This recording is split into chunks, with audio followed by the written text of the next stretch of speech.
And here we are now at the elliptical machine. My assistant Anna is with me, and she's going to demonstrate the proper way and the improper way of performing on the elliptical machine. Now it's very important because this is one of the major machines, cardiovascular machines, that's utilized in the gym.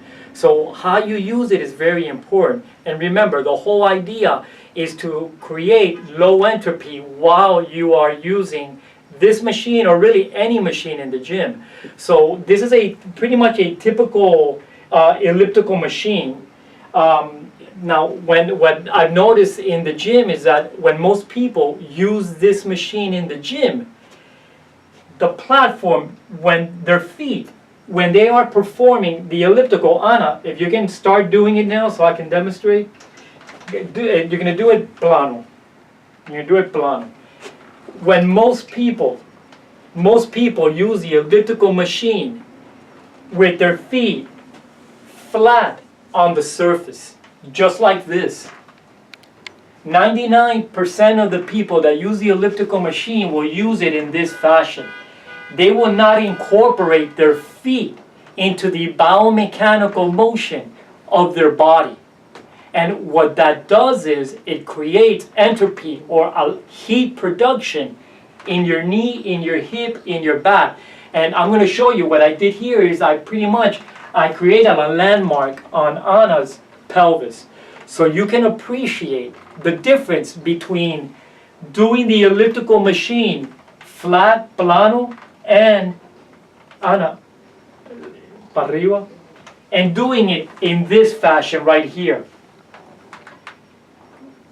This is how you want to do the elliptical. You want to incorporate the feet rotational pattern into the motion itself. Like this, when you are doing the elliptical machine, you're not generating entropy at the knee or at the hip or in the back.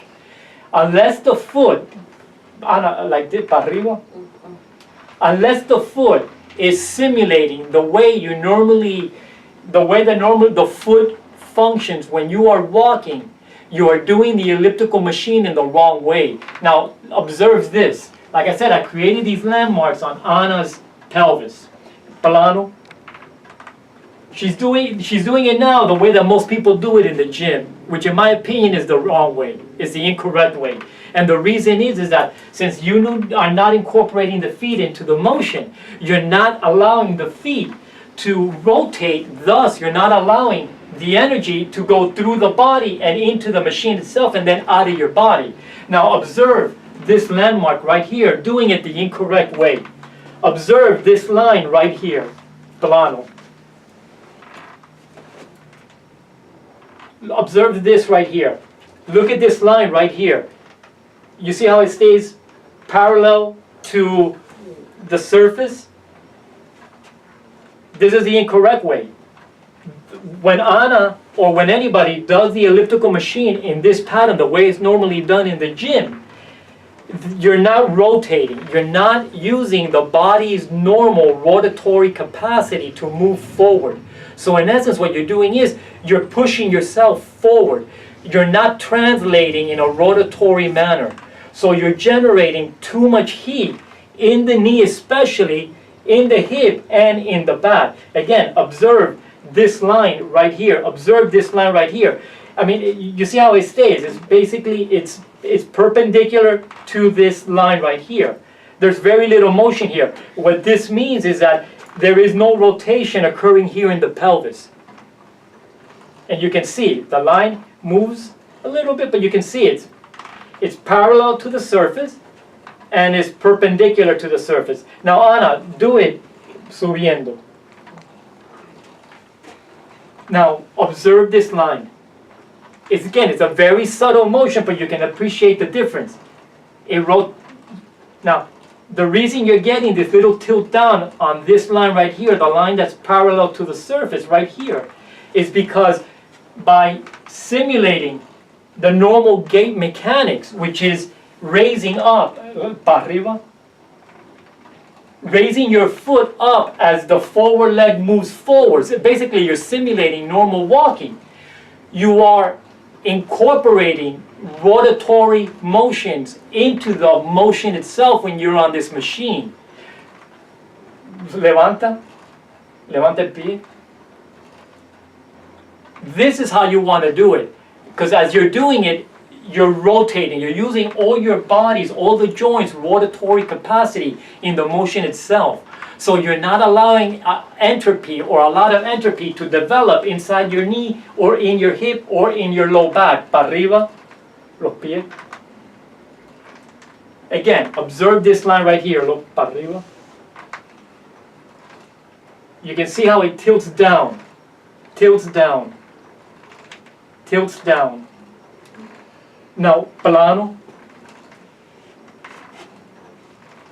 Now, I'm going to move over here. Again, now she's doing it the way that's done mostly in the gym. Again, observe this line here. It tilts but doesn't tilt as much. It's pretty much, it stays parallel. This line stays more vertical. Again, and the reason is, I'm going to come over here now, the reason is because when you do it with your feet flat on the platform, you're not incorporating the feet's rotatory motions. If you're not incorporating the feet's rotatory motion, you're basically pushing yourself forward. You have a resistance because you're not incorporating your feet in the motion.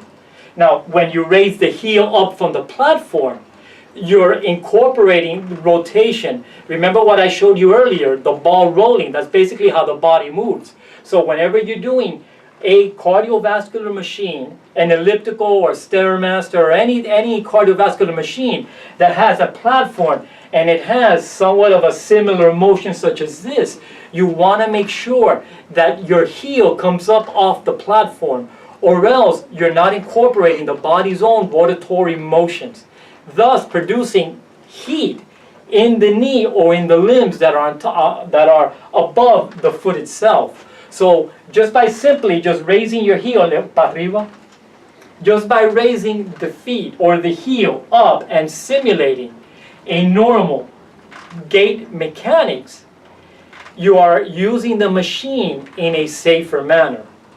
And the interesting thing is that very few people use the normal gait mechanics when they are on a machine, because instinctively when you see the platform, your natural behavior is to keep your foot on the platform. There's no sign on the machine that tells you how to do it properly.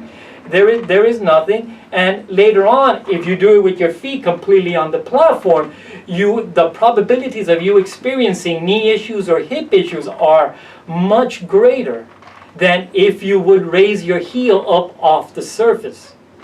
And again, this is just one machine out of the many that are inside the gym that can be used in the wrong way. So what we're going to be doing is we're going to be going machine by machine, and we're going to be just basically recommending the proper way of using machines in the gym. The gym is a great place for health, but it also can be an area or an environment where you can injure yourself. So for anybody that sees this video, if anybody has any recommendations or any opinions of what you've just seen right now, please don't hesitate and just send a message over. Thank you very much. Until next time.